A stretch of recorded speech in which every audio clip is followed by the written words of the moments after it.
ನವರಾತ್ರಿಯ 6ನೇ ದಿನ ದೇವಿಯು ಕಾತ್ಯಾಯಿನಿ ರೂಪದಲ್ಲಿರುತ್ತಾಳೆ.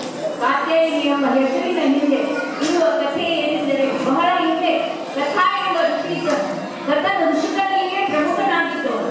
ಅವನು ದೇವಿಯ ಅನುಗ್ರಹಕ್ಕಾಗಿ ಅನೇಕ ಕಠಿಣ ಸಾಧನೆಗಳನ್ನು ಮಾಡುತ್ತಿದ್ದ. ಅವನಿಗೊಬ್ಬ ಮಗ ಕಾತ್ಯ.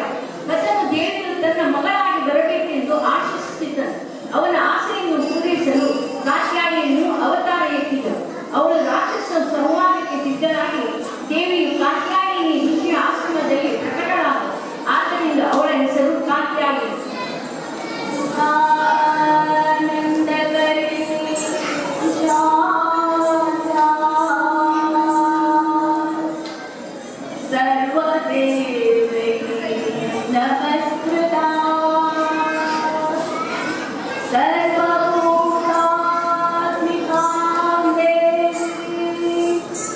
Stop.